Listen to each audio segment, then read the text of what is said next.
भगवान श्री हरि विष्णु के श्री चरणों में कोटि कोटि प्रणाम करती हूँ और यहाँ पधारे आप सभी धर्म प्रेमी महानुभावों को मेरा सादर अभिवादन। आज जो कि परशुराम जन्मोत्सव के उपलक्ष्य में 3 दिवसीय यज्ञ का कार्यक्रम रखा गया था, उसकी पूर्णाहुति है और साथ ही साथ जगत गुरु आदि शंकराचार्य का भी जन्मोत्सव है, जो अद्वैतवाद को प्रचार करने में उनकी महत्वपूर्ण भूमिका थी।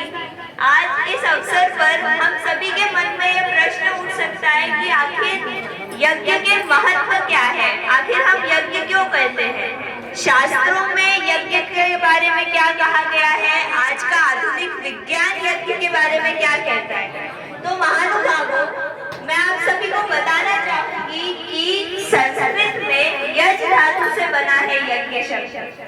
देव पूजन, दान और दुनिया को समर्थ बनाने के लिए और सशक्त बनाने के लिए यज्ञ शब्द का प्रयोग किया जाता है। यज्ञ विभिन्न प्रयोजनों की पूर्ति के लिए हमें प्रेरित करता है और यज्ञ नर से नारायण बनाने के मार्ग को प्रशस्त करता है।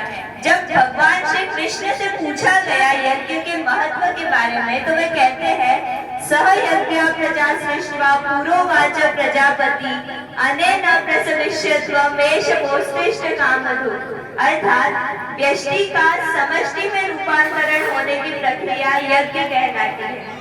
यज्ञ तो प्रकृति के प्रति समर्पण की भावना है, प्रकृति के प्रति कृतज्ञता की भावना है।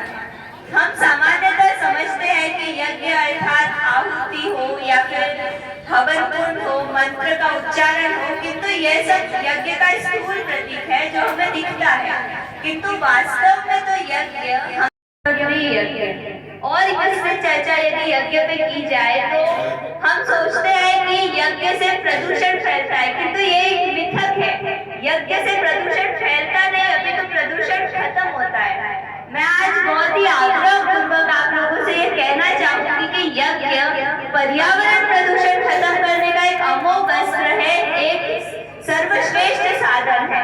प्रायः आम की लकड़ी का प्रयोग यज्ञ में किया जाता है, जिसमें फॉर्मिक एल्डिहाइड होता है, जो जीवाणु रोगाणु को खत्म करने के साथ साथ हार्मफुल गैसेस जो होती है, जो प्रदूषण फैलाती है, उनके उत्सर्जन को भी कम करता है। और यज्ञ के बारे में महर्षि दयानंद सरस्वती जी अपनी रचना सत्यार्थ प्रकाश में लिखते हैं कि जहाँ जहाँ यज्ञ होता है वहाँ सकारात्मक शक्तियों का वास होता है, नकारात्मक शक्तियाँ वहाँ से दूर भाग जाती है। इसीलिए ही कहा जाता है कि यज्ञ करने वाला व्यक्ति हमेशा प्रसन्न चित्त और रोग मुक्त रहता है। यज्ञ वह औषध है जो सुगंध भी देती है, पुष्टि भी देती है और रोग मुक्त भी रखती है। आजकल हम क्योंकि पाश्चात्य संस्कृति का बहुत प्रभाव हम पर पड़ा हुआ है, तो हम शास्त्रों से दूर होते चले जा रहे हैं, विज्ञान को ज्यादा मानते हैं। तो मैं बहुत ही गर्व से आज ये कहना चाहूंगी कि आधुनिक विज्ञान भी यह मान चुका है कि हाँ, यज्ञ से रोग मुक्ति होती है, यज्ञ से कई सारे असाध्य रोग भी मिट जाते हैं। जैसे कैंसर जैसी बीमारी, जो आजकल हर 10 में से 2-3 लोगों को कैंसर होता ही है, तो कैंसर जैसी बीमारी मिटाने के लिए चंदन, खोपरा, जौ और केसर का यदि नियमित रूप से हवन किया जाए तो कैंसर भी मिट जाता है। जो जोड़ों के दर्द की बीमारी, जो आजकल हर परिवार में, हर घर में किसी न किसी को जोड़ों का दर्द, घुटनों का दर्द रहता ही है, तो सफेद सरसों, नीम रस और नीम पत्तों की मिश्रित आहुति देने से जोड़ों का दर्द मिटाया जा सकता है।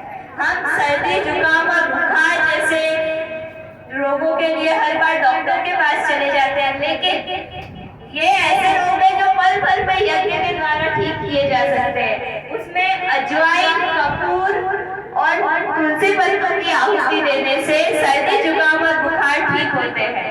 पीलिया रोग ठीक करने के लिए देवदारू और कुटकी का हवन किया जाता है और नेत्र ज्योति बढ़ाने के लिए शहद की आहुति देनी चाहिए।